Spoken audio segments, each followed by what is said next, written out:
Your Excellencies, Mr. President, Mr. Secretary General, Mr. Prime Minister, Mr. Speaker, Ministers, ladies and gentlemen, both here or watching this on live TV, welcome to Kultaranta Talks. It's been 3 years since we were last here, and I don't need to tell you that a lot has happened since, so there's plenty to discuss. The theme of the 2022 talks is Responsible, Strong, and Stable Nordic Region. Tonight we have a very special discussion prepared for you. In a few minutes we will be having NATO Secretary General Jens Stoltenberg and the President of the Republic, Sauli Niinistö, here on stage. But first, a welcoming address by our host, Sauli Niinistö, President Sauli Niinistö, followed by a keynote speech by Mr. Stoltenberg. President, please. Your Excellency, Secretary General Stoltenberg, dear Jens, Your Excellency, Prime Minister Störe, dear Jonas, esteemed guests, ladies and gentlemen, it's my pleasure to welcome you all to the Kultaranta Talks. After a 3 years pause brought about by the pandemic, it's great to be able to gather here again. The title of this year's talks is Responsible, Strong and Stable Nordic Region. We will discuss the severe security situation in Europe. We will ask how the Nordic countries can best build a secure and resilient future. We will consider what the Finnish NATO membership will entail for us, for our region, and for the whole North Atlantic Alliance. Tonight, I'm glad to have an in-depth discussion with the Secretary General Stoltenberg. There's a lot to talk about. Russia's war in Ukraine and its implications, and of course, Finland's NATO membership. Tomorrow we will have 2 panel discussions. The first one will focus on how the new security landscape reflects on Nordic cooperation and what kind of impact Nordic cooperation can have on that landscape. It is valuable to have the Prime Minister of Norway, Jonas Gahr Støre, participating in that discussion. The second one will focus on Finland and the changes in our security policy. After the main panels, we will have 3 closed working groups. In the groups, we will take an in-depth look at 3 issues of strategic importance: the emerging economic and technological landscape, and the future of China and the future of Russia. Dear guests, this spring, full-scale war has returned to Europe. Russia's invasion of Ukraine shook the very foundations of the European security order. For Europe and the transatlantic community, it was a dramatic wake-up call. Now we are wide awake. We have acted in unison to impose sanctions on Russia. We have adjusted our long-held policies in order to be able to better support Ukraine. The consequences of the war on our continent, its politics, its economy and its people will be profound. As the war rages on, we are starting to feel its secondary effects. Our economies are facing the return of higher inflation. The prices of food, energy and raw materials are rising, and so are the interest rates. These challenges are felt very strongly also here in Finland. We are facing this crisis from an already weak economic basis. This worries me. We must remember that a nation's cohesion and resilience rests largely on its economic foundation. Our economic foundation now requires specific attention. However painful the current situation might be for us, one thing is clear. It is Ukraine that pays the utmost price. The world has watched in awe as the people of Ukraine have shown us the true meaning of bravery and resilience.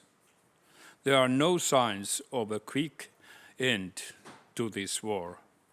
Ukrainians continue to fight for their sovereignty and for our shared values. We must continue to be resilient in our support.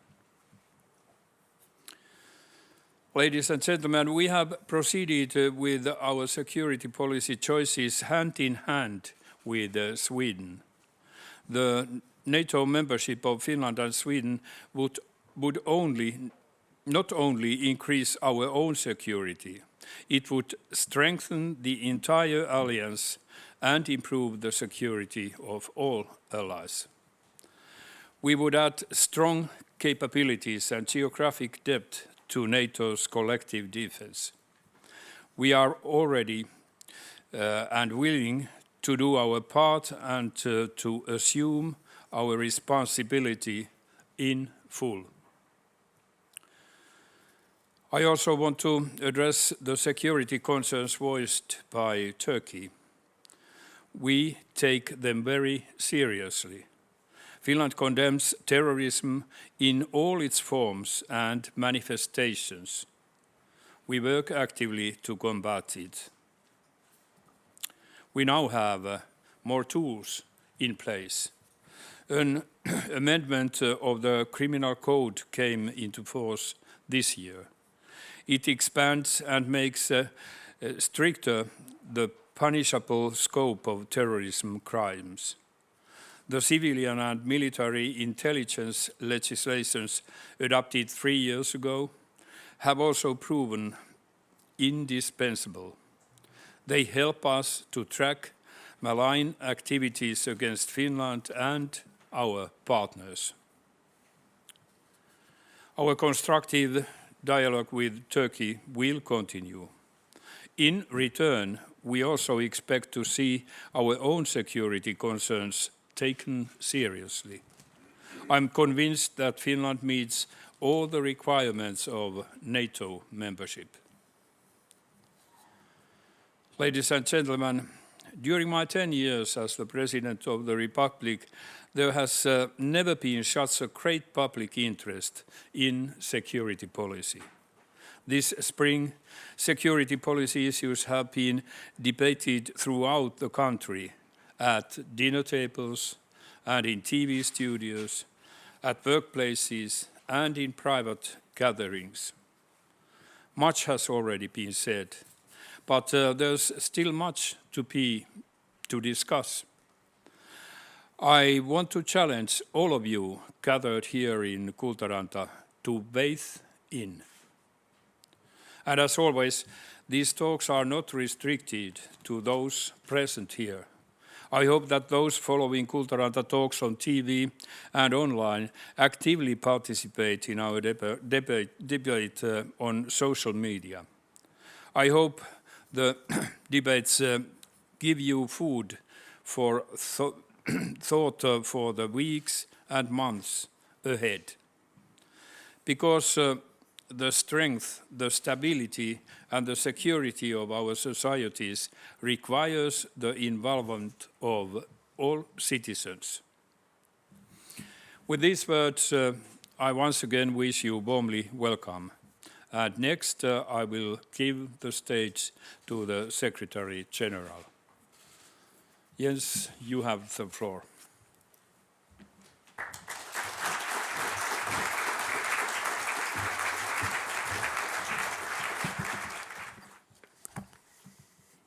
President Niinistö, dear Sauli, it is really great to be back here and to meet with you.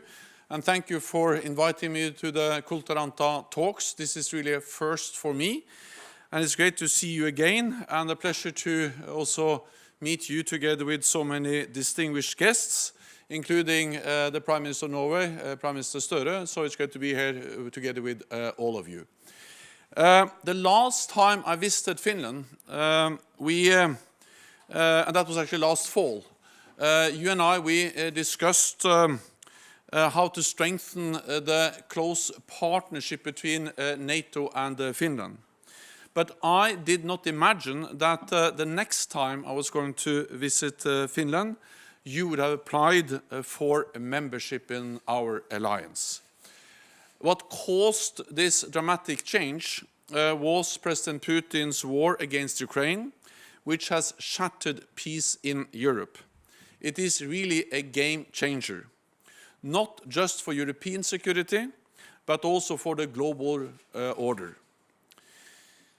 We may have been shocked by Russia's brutal invasion of Ukraine, but we should not be surprised. NATO shared intelligence and warned about the potential invasion for months. It is a part of a pattern. The destruction of Grozny, the attack against Georgia, the illegal annexation of Crimea, the bombing of Aleppo, and now this cruel war against a peaceful neighbor. NATO is not part of the war. In response to the war, NATO has two fundamental tasks.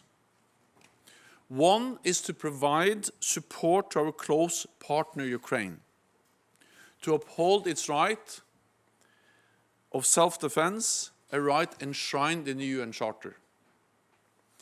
We have done that actually for many years. And since the invasion, we have significantly stepped up our support to Ukraine.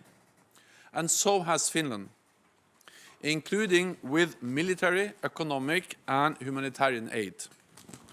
Our aim is to ensure that Ukraine prevails as a sovereign and democratic state in Europe. The other task for NATO is to prevent the war from escalating. NATO's main responsibility is to protect our people. That is why we are strengthening our defense, especially in the east of the alliance, on land, at sea, and in the air. This is deterrence, not to provoke, but to prevent conflict and to preserve peace. Putin's ambition goes beyond Ukraine.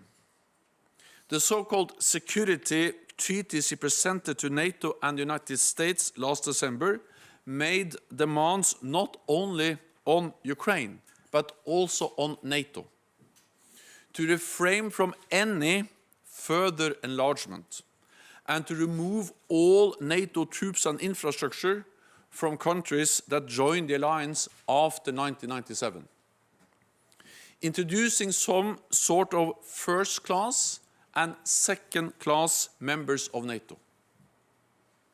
These demands amount to the complete rewrite of the European Security Order, enshrined in the Helsinki Final Act. One of the main principles in the Helsinki Final Act is the right for each nation to choose its own path. This is exactly what President Putin is openly contesting.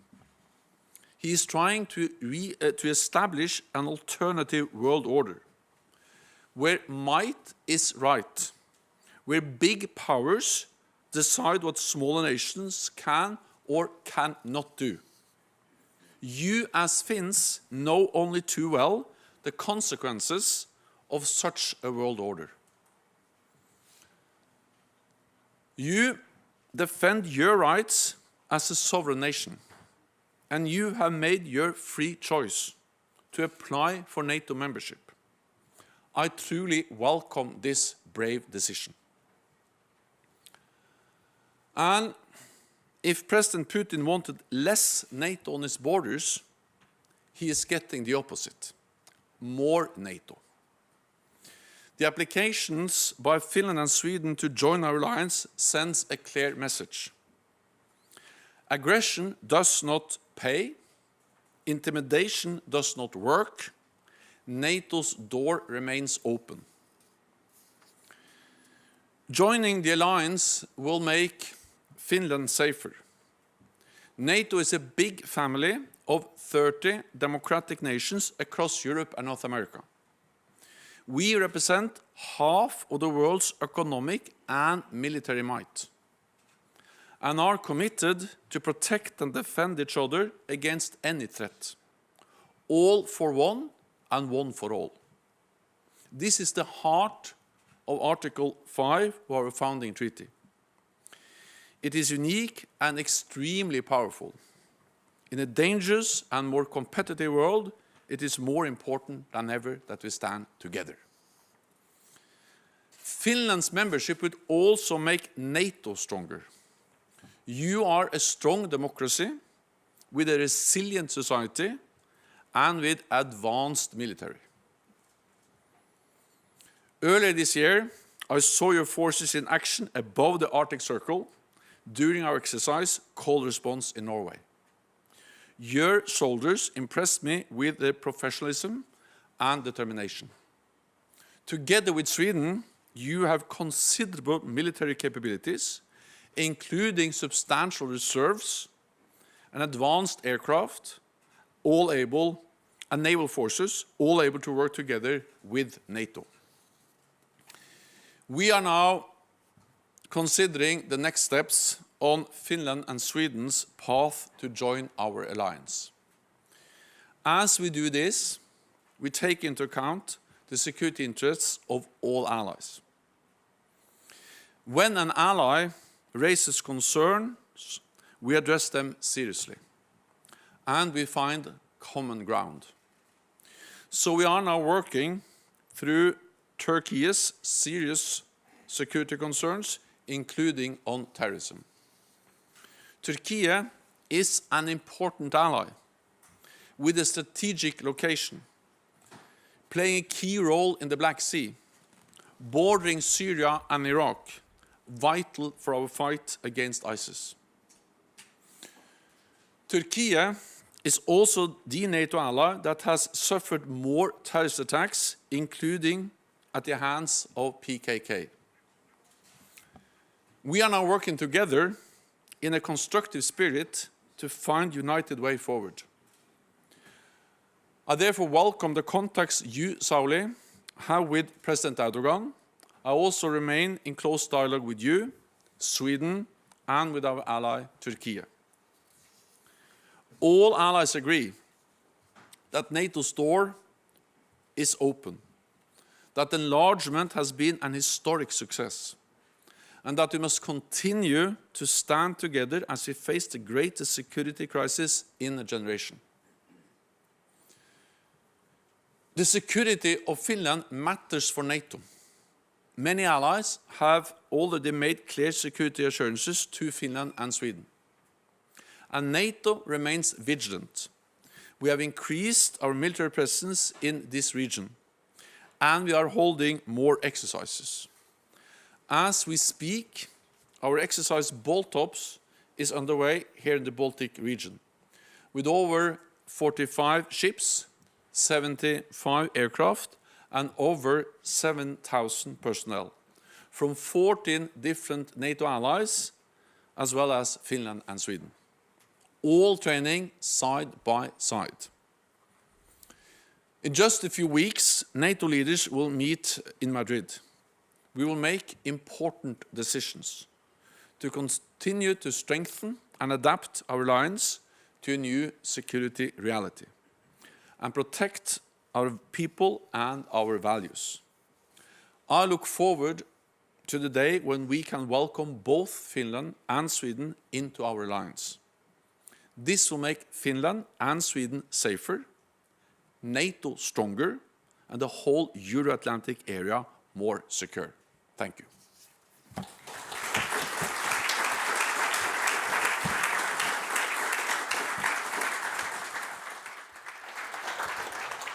Thank you, Your Excellency. And Mr. President, please join the Secretary General, and your chair is the white one. You have about 30 minutes to discuss, and then I'm sorry I will be interrupting you because we will be giving our wonderful audience the chance to ask questions and comment. But now, please. I heard you saying that actually what Russia is after is a kind of a new world order. Well, at least to put order to any smaller nations. But nevertheless, that reminds me of discussions in UN week. A couple of years ago, I was listening to speeches like we all do, and suddenly noticed that those who most underlined the international cooperation, multilateral, they were Russia and China. Somehow, well, maybe they had a different idea of multilateralism than we. But nevertheless, if we talk about world order, we see a larger scale, and Russia behaving like it does. Do you see that Russia is just by itself, I mean, surely having a warfare against Ukraine, but in its thinking that the world should somehow be changed? And I think if that would be the case, it must be taken very seriously. My answer to that question is fundamentally yes. Also, they want another world order. They don't want a world order which we have agreed to in many different documents, agreements, and institutions. And perhaps the starting point of that world order was enshrined in the Helsinki Fine Act that is very close to all Finns, of course, which actually stated some basic rules on how to behave and how to respect the territorial integrity and sovereignty of nations in Europe in particular. We all know that, of course, we can discuss borders and the historic reasons for those different borders in Europe and elsewhere in the world. But we agreed there, and we have agreed again and again, that these borders should be the fundament for how we work together and how to find solutions by diplomatic means together. Another key principle in the Helsinki Fine Act, and again repeated again and again in many other documents, was the right for every nation to choose its own path, including what kind of security arrangements it wanted to be part of. So then to say that it's a provocation and a threat that countries like the Baltic countries, or now then Finland and Sweden, apply for NATO membership is by itself contradicting the basic principles in the Helsinki Fine Act. And I often use an example that if you accept that big powers can say that if small powers, small nations do something they don't like, that's a threat, and they can use power to hinder that to happen. Well, I'm very glad that that was not the case back in 1949, when Norway applied for membership. Or actually Norway was a founding member, but actually the capitals in the major countries like Washington, London, Paris actually said, well, Norway at that time was the only country bordering Russia or the Soviet Union. The Soviet Union didn't like that, but these capitals, US, UK, France and the others, they said, well, it's for Norway to decide, and accepted our membership of the alliance. So, yes, when a country like Russia or President Putin so clearly contests and violates those principles, not only in words, but also in deeds, by using brutal military force. Because the whole invasion of Ukraine is violating the world order I believe in, where we respect the sovereignty, the integrity, and the free decisions of independent countries. Then I think the only answer to your question is that yes, they want a different world order. And I regret that, because I have to be honest that I remember the years after the end of the Cold War. And I also remember working with President Putin as Prime Minister of Norway, that I believed it was possible to actually get Russia on board, to make Russia part of a new order where we actually work together, where we trusted other, and where we were able to overcome grievances and hatred from the past. I'm not able to tell exactly when I changed my mind, but of course after the illegal annexation of Crimea, many things changed, and then it became even worse after the annexation now. So, then our responsibility is to ensure that he doesn't succeed, but also, as I said, that this war doesn't escalate and become a full-fledged war. And that is not an easy task. It's a difficult task, an important task, and we can return to that later on, I guess, but how to reconcile the need to be strong and firm, but without ending up in escalating, is one of the big challenges we face as NATO, but of course also in close partnership with Finland as a future member. Thank you. Let's stay in Ukraine for a moment. There are three very crucial questions, actually, which I believe we all would like to hear your opinion. First, do you see any possibilities of gaining peace? Second, what are the risks of the warfare escalating if it continues and continues? I just want to underline that even during these months, we have seen changes in behavior. I mean, Russia has started to use more aggressive armament, more destroying armament. And on the other hand, we, the West, whatever we want to call us, the aid to Ukraine has widened, especially on armament. In the very beginning, it was very, very thoroughly thought whether you can give something to Ukraine. Now it's in a way enlarging all the time, which I don't mean to criticize that they need it. But nevertheless, if we see in a way that no escalation, but the limits of escalation are tested further and further, and if the warfare continues, that might create a risk. And the third question, well, we must ask maybe ourselves too, at least when a couple of months continue with warfare, we are helping Ukraine, but we are facing, like I said, normal people are facing different kind of circumstances in their own economic maybe, and that might eat up a bit resilience to support Ukraine, which might be also a risk. So far we have been expecting that Russia and Russians would be losing their resilience. Is the question that where it is lost most or more? So first to the question of whether peace is possible. Yes, peace is possible. The question is what kind of peace? Because if Ukraine withdraw its forces and stop fighting, then Ukraine will cease to exist as an independent sovereign nation in Europe. If President Putin stops fighting, then we'll have peace.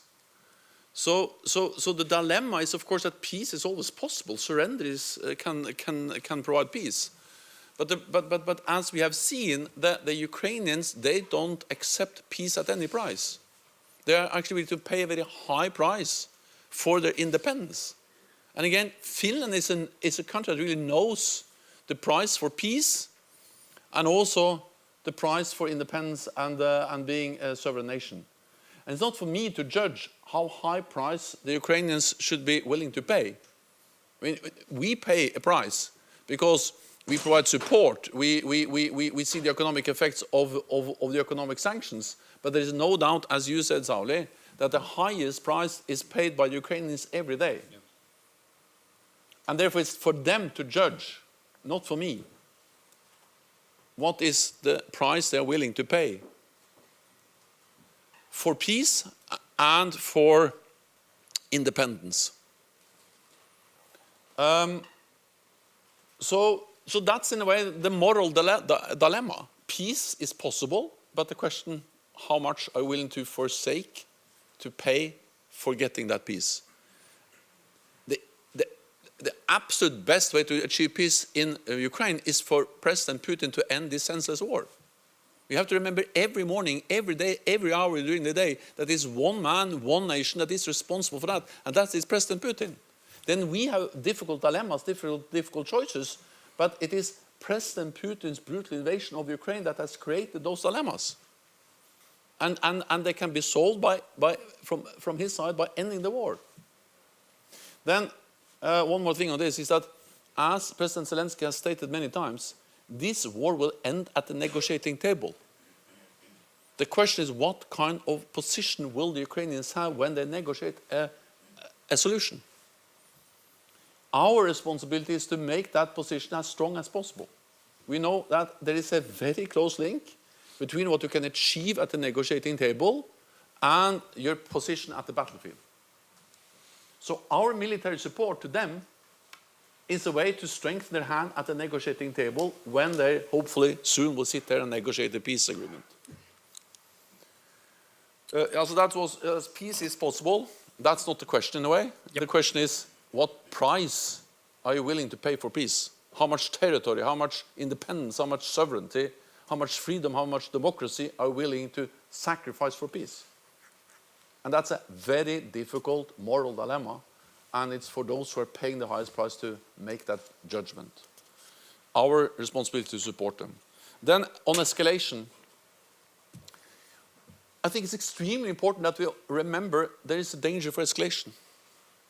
Also, as you said this morning, a horizontal escalation. We always see a kind of vertical escalation, more fighting, more suffering, heavier weapons in Ukraine, but escalation beyond Ukraine. And NATO has been very aware of this risk since the beginning, actually before the invasion. Because you have to remember that when the invasion came, we were very prepared. In one way, we have been prepared for this eventuality since 2014, with the biggest reinforcement of our collective defense since the Cold War, with the battle groups in the Eastern Part Alliance, more defense spending, higher readiness, new command structure, and all that. And then it was actually, when we met, I remember we discussed the possibility of an invasion of Ukraine. We had very precise intelligence on the invasion. Russia absolutely denied. We had a meeting in the NATO-Russia Council in January, I think it was. That was the last serious effort from our side to find a negotiated way out of this. Russia said we had no plans whatsoever to invade. They actually sent out pictures days in beforehand showing some battle tanks moving over this bridge over the Kharkiv, the Azov, also the strait between Azov and the Black Sea, saying that they were actually withdrawing their forces. Then they invaded, and then that morning we activated NATO's defense plans and deployed significantly additional troops because we were prepared. And now we have 40,000 NATO troops in the eastern part of the alliance. Why did we do that? To prevent escalation. Because we have this increased presence to send an absolutely clear message to President Putin to remove any room for miscalculation, misunderstanding in Moscow about our readiness to protect and defend every ally. And as long as that's clear, there will be no attack. So our deterrence is to prevent escalation. I'm sad that we are in such a situation, because it would have been better for all of us if we could spend all that money we now are spending on the deterrence, more weapons, more artillery, more missiles, more troops, more ships, more planes, on education, health, infrastructure, But in a more dangerous world, we have to invest in security, and that's exactly what we do to prevent escalation. So I know I'm a bit long, but NATO is actually doing two things to prevent escalation. One is deterrence, as we do. And we will also make new decisions at the Madrid summit to strengthen further our posture, investing more troops, more readiness. But the other thing we do is that we don't move into Ukraine. And that's not an easy decision. I mean, in my conversations, my talks with the Ukrainian leaders, including President Zelensky, it's not easy to tell them that we are not going to impose a no-fly zone. They asked for no-fly zone, we said no. They wanted us some allies said, well, there'll be some proposals that we should move in with creating a humanitarian corridor. We're not doing that. There also been discussions about NATO reinforcing also a naval corridor to get food out. To not do that, it's not easy, because it has a cost for the Ukrainians. But the reason why we don't move in with NATO troops in Ukraine is to prevent escalation. So we are always, has since the beginning of this war, been very mindful about the need, the moral obligation to support a country fighting for the freedom, for democracy, for the independence, but at the same time prevent the escalation by not being directly involved in the conflict. Then the last question was about resilience. Yes. Yeah, I think what we have learned is that, of course, the strength of a nation is about capabilities, number of battle tanks, number of planes or armored vehicles and so on. But it's very much about will. And I think that the will of the Ukrainian people to stand has been extremely impressive. The political courage of their leadership, the professional armed forces has impressed the whole world. That's first and foremost their responsibility, their courage. But I'm also glad that NATO has helped to train them. We have to remember that we have been there, NATO allies and NATO have been there since 2014, training tens of thousands of Ukrainian soldiers, which are now on the front line in the fight, and that has proven extremely effective. For instance, I visited this Yavoriv, the base they bombed quite early, west in Poland. That was one of the centers where they had significant NATO allies training Ukrainian soldiers, which are now playing a key, and officers which are now playing a key role, and actually help them to maintain and keep up the resilience of their armed forces. Okay. Yes,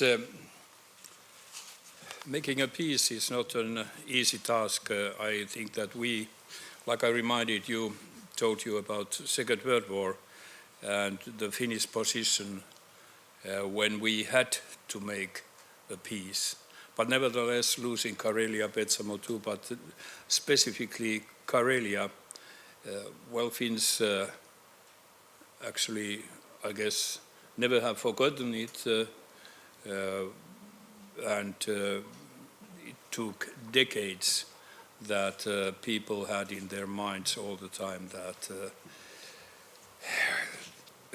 very, very wrong thing was done to Finland and Finnish people. So from that basis, I guess we understand that it is very difficult for Ukraine after all these victims, after all this fighting, to give up their land, not even partly. So that makes it difficult, but seeing that Russia would lose all its holdings is not maybe at all at this point seeable. Who knows? But all this tells that gaining peace is absolutely difficult. I would go now to NATO membership and us Finns, Finland. During the years past, let's say, especially past 10 years when we have been enhanced partner in NATO, we have increased, developed all the time the cooperation, and it was said that actually Finland and Sweden are, well, at least fitting well, average member country of NATO. The question is only that the official nomination is not there. That was kind of discussion spirit, and that surely led us also thinking in a way that that we are, well, meeting all the criteria and still have the feeling. So I just want you to understand that the Turkish intervention here was kind of surprising because according to our studies, our legislation, our position with Turkish terrorism or being against that is on average NATO country level. So I just want to point this out so that we know why it has amazed a bit Finnish people.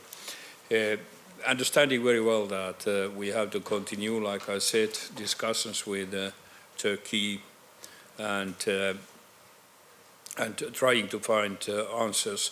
But somehow we have a feeling that it's not only Finland, it's not only Sweden, but they want to somehow to point out to whole NATO and maybe even outside NATO countries their own problem, like they have it,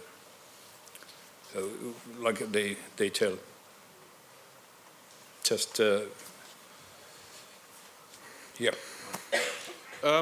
So I will comment on Finland and the NATO membership in a moment, but I would just first have a very brief reflection on what you said about losing territories, and you made a kind of historical reference to that you lost Karelia and Pestamo after the Second World War. So it's always very dangerous to make historical parallels or to draw too precise historical lessons. But I have read articles by very, as I say, recognized scholars saying that one of the reasons why actually Finland was able to come out of the Second World War as an independent sovereign nation with most of your territory intact was that you fought so hard during the Winter War. So you demonstrated the willingness to actually impose a high cost on the potential adversary trying to take your territory. I'm not saying that that's necessarily the right historical analysis, but I'm saying that at least it demonstrates that Finland is willing to pay a price for independence and freedom. And that's exactly what we see that Ukraine is willing to pay now, which is extremely harmful or extremely hard because it actually means that you see the sacrifices of lives every day because you believe in something which is extremely important, your own independence, democracy, freedom. And this is also not only about territorial integrity, but it is also about believing in a free democratic society. And that's what the Ukrainians are fighting for today. Then you made a compromise, and it's not for me to comment on that, but that at least created the historic foundations for the independence and the modern Finland we see today. Then on Finland, membership of NATO. First of all, I think it's important that we stop up and actually recognize the magnitude of the decision. I always said that Norway will become a member of EU much before Finland becomes a member of NATO. I was wrong, and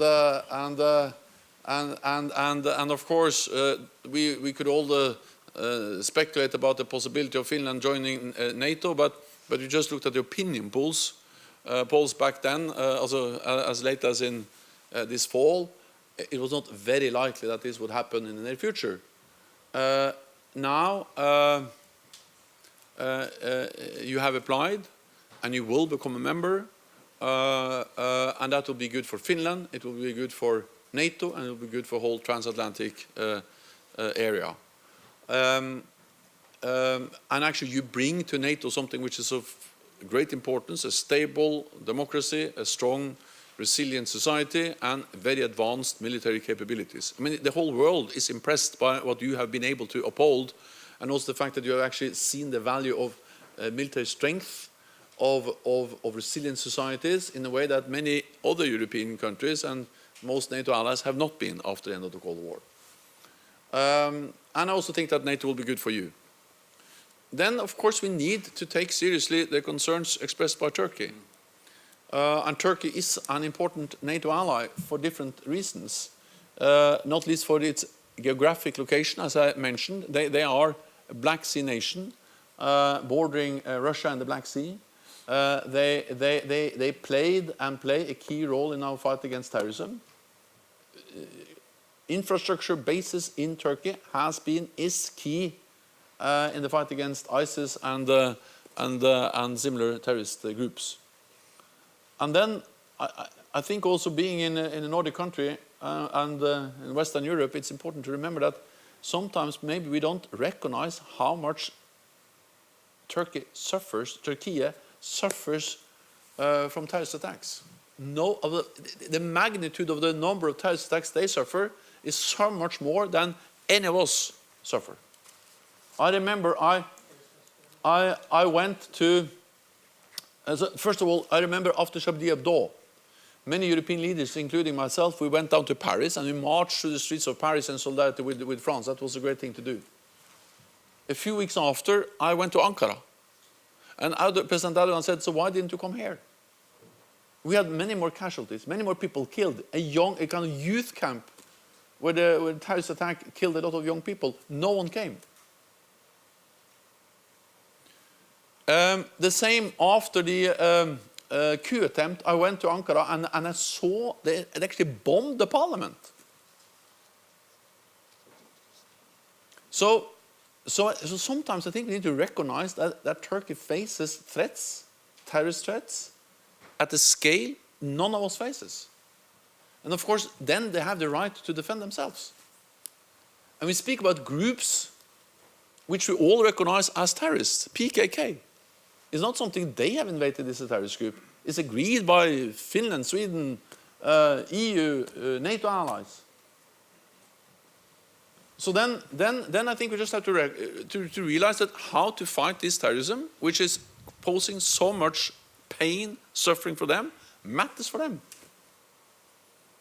And then when they raise concerns about that, we need to sit down and find how to address it.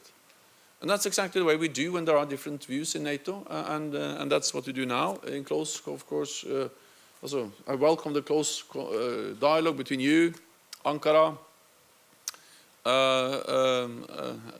Foreign Minister Pekka Haavisto is here. So there are many levels of engagement now, and we work also from the NATO side. We work actively to find a solution, and I very much look forward to when we do that, because I really look forward to welcoming Finland and also Sweden as a full member of NATO as soon as possible. Well, we have to keep in mind that it's Turkey. Yeah, I'll try. From now on.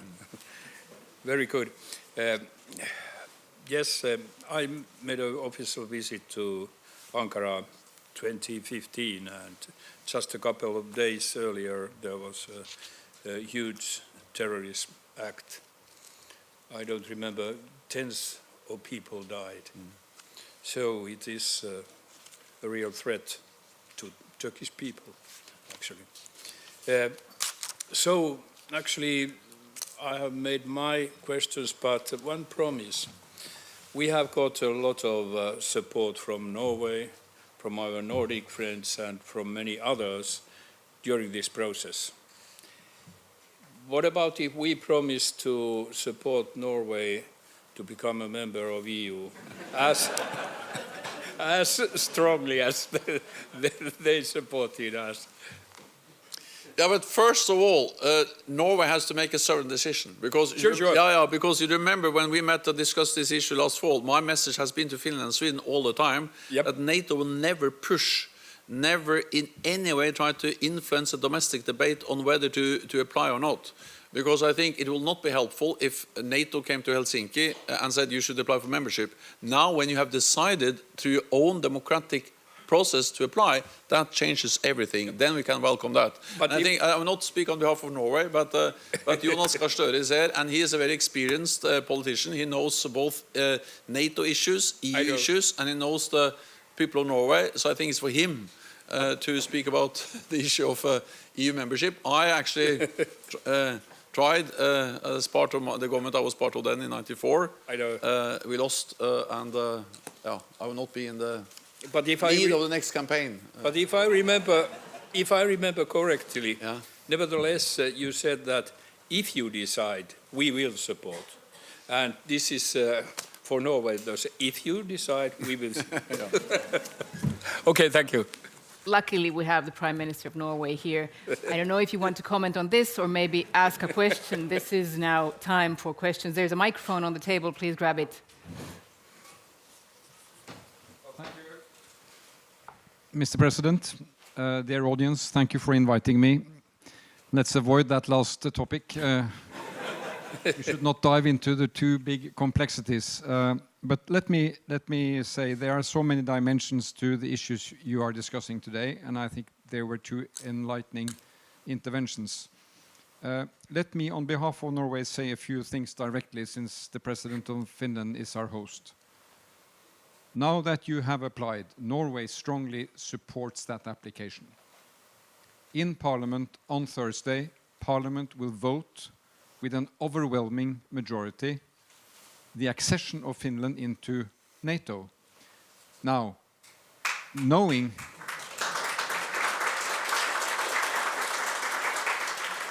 one may then ask, should there not be that protocol and all the signatures and all that process in between? But we make our decisions. Because we believe in the Nordic region, we should be clean on this, direct on this. And I agree with the Secretary General.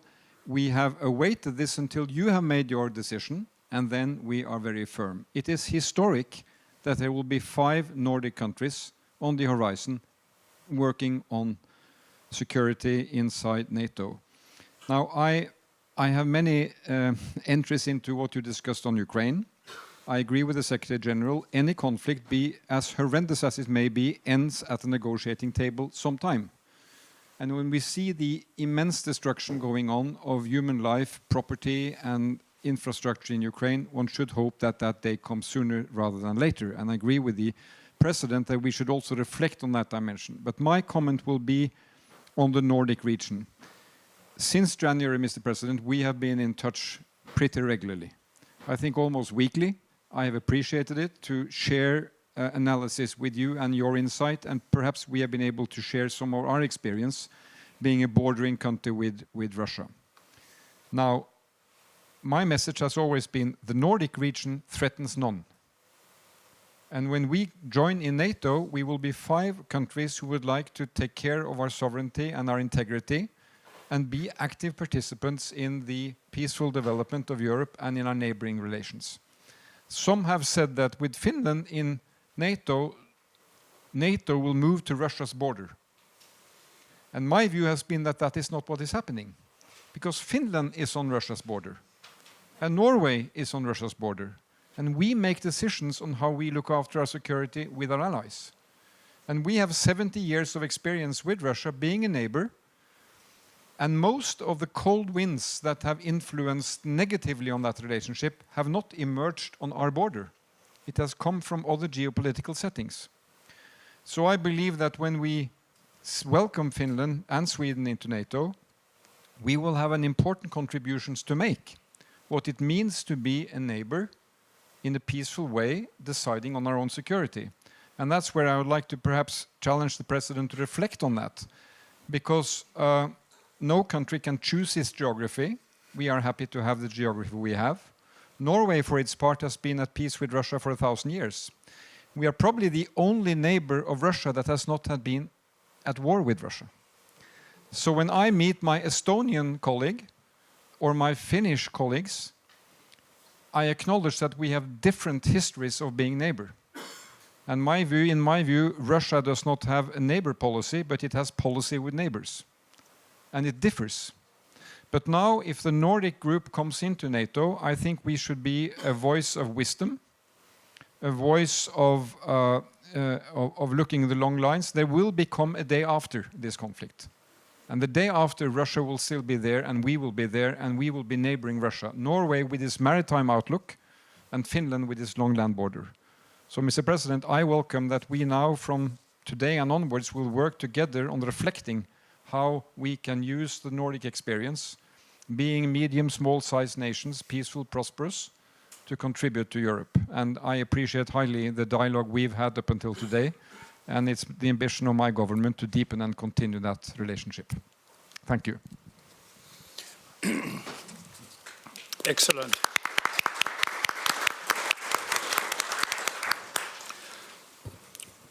Yes, we really have been discussing quite a lot, and it all has been very useful to me.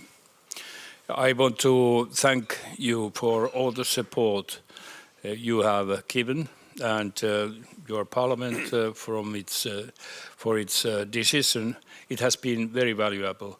And I want to add that you haven't been working just for Norway to support us, but you have brought quite a lot of other supporters with you. So I have always found very interesting the relation Norway-Russia, because you are a neighbor. And in Finland, we tend to speak about Norwegian model. I think it's totally misunderstood. If one thinks that it's only with nuclear armament or permanent basements in question, I see the Norwegian model in a very different way. You described it, actually. And I would like to see us Nordics thinking like I have said, that the fact that Finland is joining NATO, it will surely increase our security, but it's not away from anybody. It's not a zero-sum game. If somebody increases security, it's not away from anybody, not away from Russia. So I'm most pleased, and I'm sure that we all are very pleased to go on discussion and thinking with you. It's very valuable. Okay, next question. I have Erkki Tuomioja, Member of Parliament, please. Thank you. I want to address the wider implications of the crisis in Ukraine, because it's not the only conflict and war or crisis which is ongoing in the world today. And it is creating actually a new crisis, a global food crisis, on top of all the other issues that we have to address. But it is unique, of course, that we have not seen this in the heart of Europe for since the Second World War. And obviously we have not seen a state attacking unprovokedly another state, but we have seen states engage in proxy wars, and they are doing that in other parts of the world. Our response has been unique to the Russian attack, and make no mistake, it has been the right response. We have responded in unprecedented sanctions, with unprecedented support for Ukrainian defense, and unprecedented welcome to all the refugees that have had to leave the country. But the question is, what is raised in other parts of the world, So if this is the right response, why have we not responded in the same way to other crises? Because, say, Yemen or other illegal occupations, we have illegal occupations in Cyprus, we have it in Palestine, we have it in other parts of the world. So it raises the question of double standards. And while we have to continue supporting Ukraine in the way we do, but I think that there is a lesson to be learned from this crisis and the global response to it. And it is, and I would hope that this is a conjoint Nordic view, a Nordic response, that we must in the future react to all illegal use of force, military operations, and the human rights violations in the same manner, no matter who is behind them. There is a legacy in the world that comes from the 30s, when President Roosevelt was said to have remarked on Somoza that he may be a son of a bitch, but he is our son of a bitch. And that is a too common attitude towards authoritarian regimes who are engaged in human rights violations. So can we in the future react in the same manner, in a consistent manner, to all human rights violations and illegal use of force, irrespective of where and by whom they are committed? Thank you. Who wants to go first, please? So, ideally, yes. Then I think we, and actually we have some institutions which are supposed to do exactly that, not least the United Nations. But the problem is, of course, that to be able to react in the way we have against the invasion of Ukraine, we need to be united at the level we are going to react. For instance, on some of the conflicts you mentioned, we are far away from the same level of unity. Then we can discuss that, why we have not been able to unite on other conflicts. But that should not reduce, what should I say, the importance of our commitment to stay united in the way we react to the brutal invasion of Ukraine. And I think that President Putin underestimated both the courage and the strength of the Ukrainian people and armed forces, but also the unity and the strength of the reaction from NATO allies, partners, and countries all over the world. If I can add one more reflection, is that from a NATO perspective, we are working hard to strengthen our partnership with other like-minded countries around the world. So, for instance, at the upcoming NATO summit now later on this month in Madrid, we will for the first time have the leaders, the presidents and the prime ministers of Australia, New Zealand, Japan and South Korea at a NATO summit to further strengthen our partnership, because we see that China, with this authoritarian rule, the lack of support for the rules-based international order, working more closely with Russia, that's about also standing up for our values, our democratic institutions, and also working more closely with countries beyond NATO, including the Asia-Pacific partners. So I don't have a very easy answer to your question. I think it partly reflects the lack, also that the UN is not able to deliver what it should do because it is run the way it is run. NATO tries to work more closely with partners also outside NATO, and the closer partnership with democratic nations in other parts of the world is one step in that direction. I think basically you raised quite a correct question, which we should all ask ourselves. But how to solve it? I link it to this world order or new world order talks. If we can't universally have a world order, which surely UN should be constructing, I do not believe that we can so very much avoid situations where what you described. So working on that level, and from that point of view, I see that it is most important now to very, very carefully and close follow which kind of reactions Russian behavior raises elsewhere. We know the NATO countries, we know the European opinion, but what about elsewhere?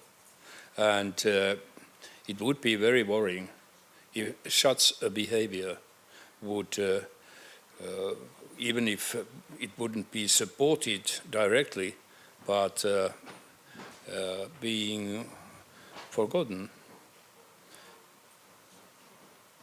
So we just have to believe that we can somehow come together in multilateral cooperation in EU, in UN. Next we have Anna Laurila, President of the Finnish National Youth Council, and we are running out of time, so if everybody can make their questions precise.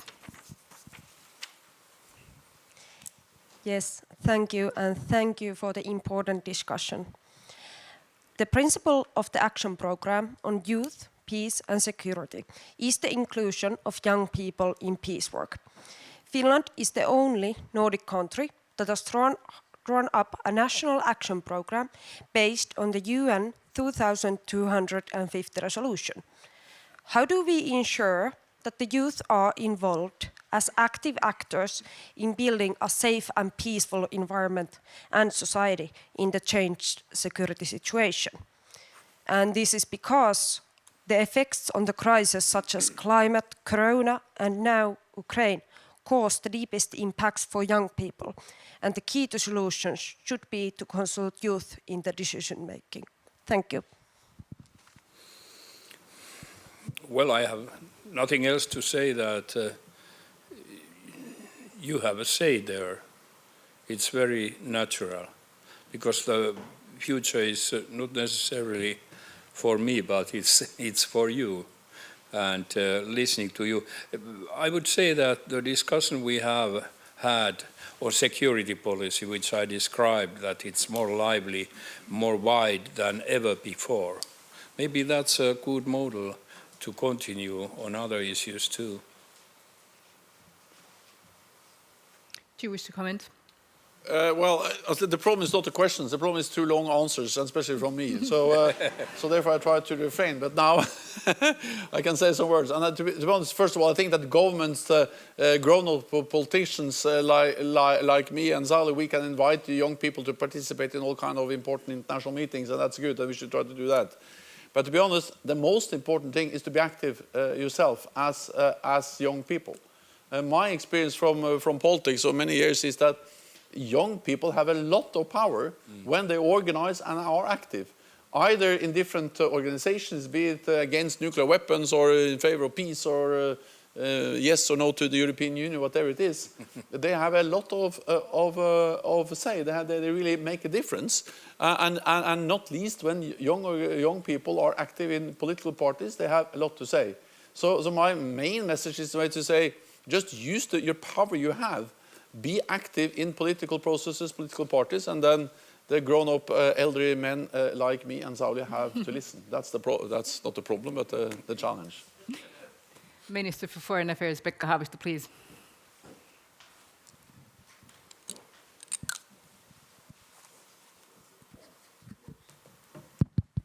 Thank you. Thanks for the interesting discussion. And actually, my question goes back to the first part of the discussion about the European security architecture, which has failed or collapsed because we couldn't prevent a war in Europe. And we have the OSCE as an organization. Finland will chair it 2025. And my question to you is that how can we bring the things back to the track, and particularly what kind of security guarantees we can give to Ukraine, country like Ukraine, who has lost the trust to its neighbors and so forth. What can European countries or European organizations or NATO provide in this context? Thank you. Yeah. First of all, I remember I discussed with both of you actually the kind of beautiful idea that Finland was going to share the OSCE, the Organization for Security and Cooperation in Europe, in 2025, and then hosting a new summit, most likely then in Helsinki, 50 years after we agreed the Helsinki Final Act.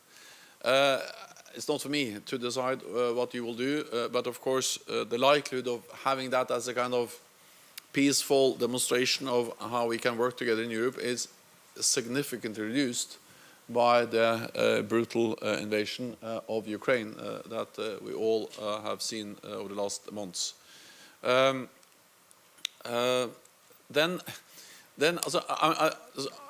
don't disagree with you, but I think we have to be mindful about the following, is that in one way the European security architecture has failed, because the idea of the European security architecture is to protect all countries being part of it, and of course Ukraine is part of that. So in that sense you are absolutely right.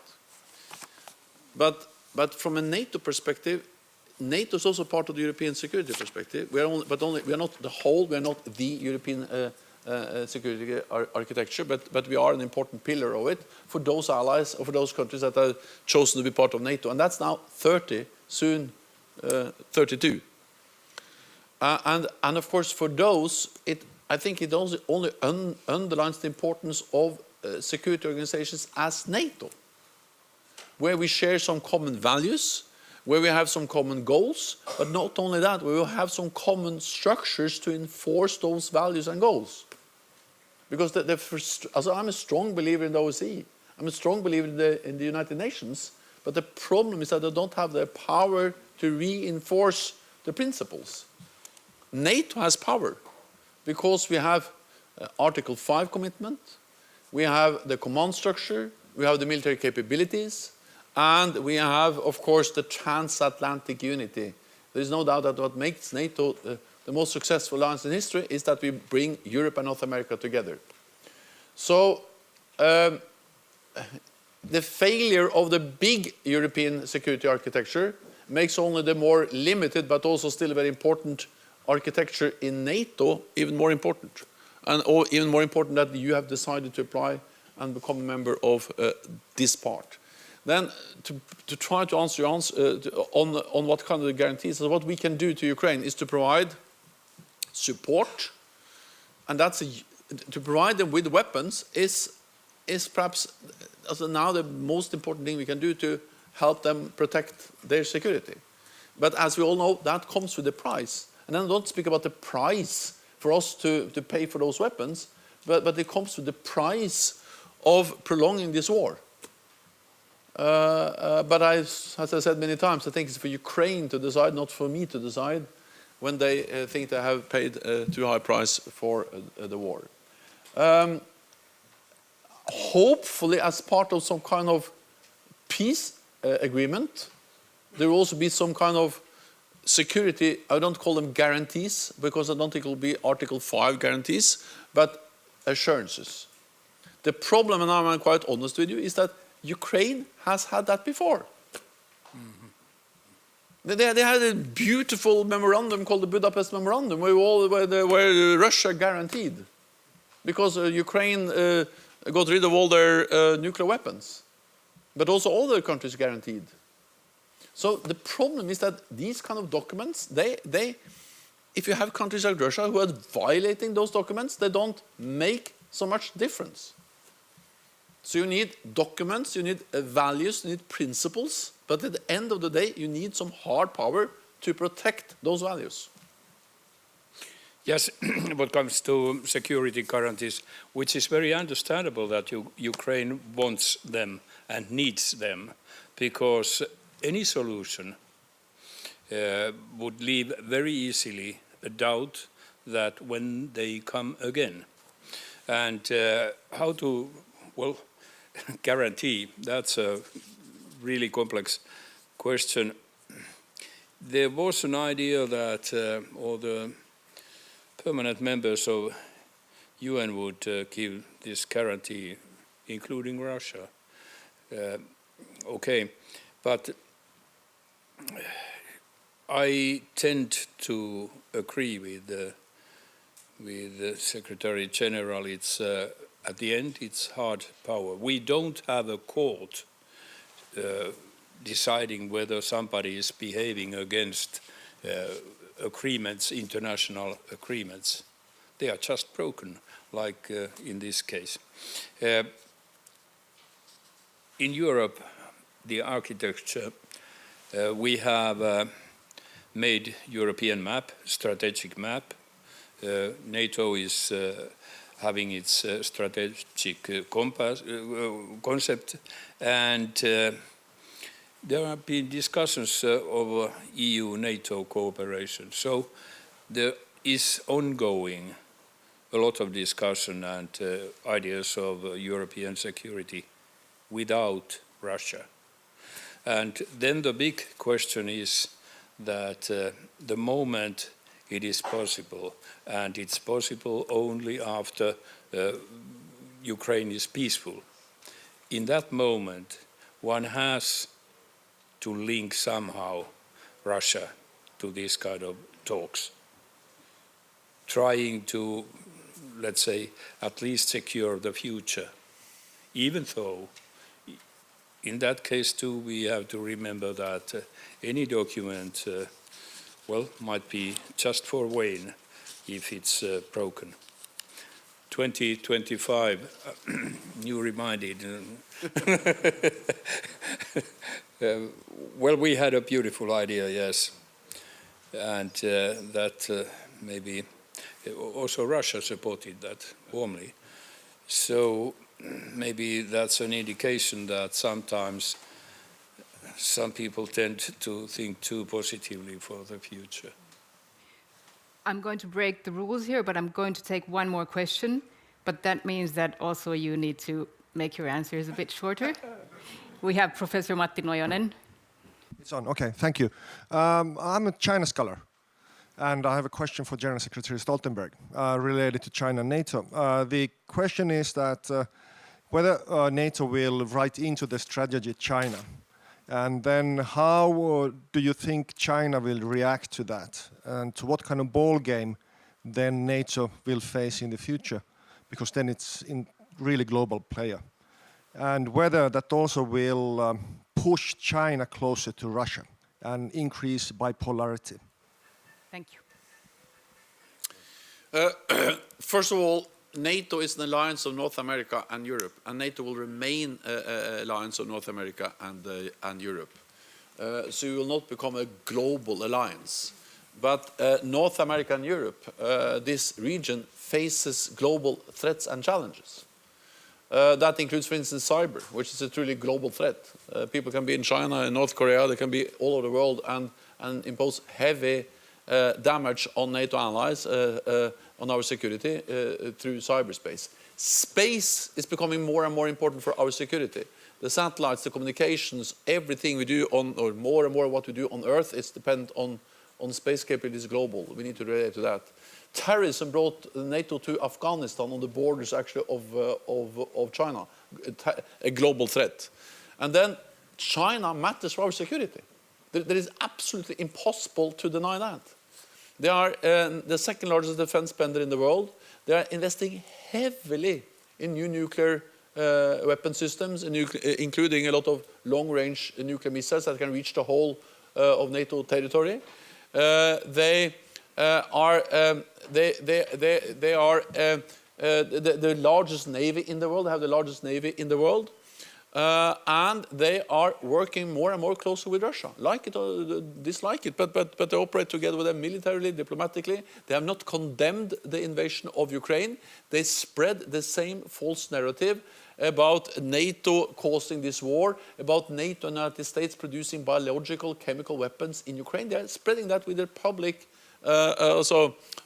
information means, underpinning the Russian narrative about the war in Ukraine. They are trying to control our infrastructure, so we need to respond to that. We will respond to that, as we have already responded to that, but we also reflect that in the new strategic concept. Not saying that China is an adversary, but addressing the fact that China's growth matters for our security. Now I have to stop because she moved towards me. Yes, I did. Thank you for noting that, and thank you both. The talks will continue tomorrow morning at 9:45. See you all then for a discussion on the Nordic model and security. And for our audience watching this live on TV, the program will continue until 8 p.m. But from us here in the tent, see you tomorrow and have a great night.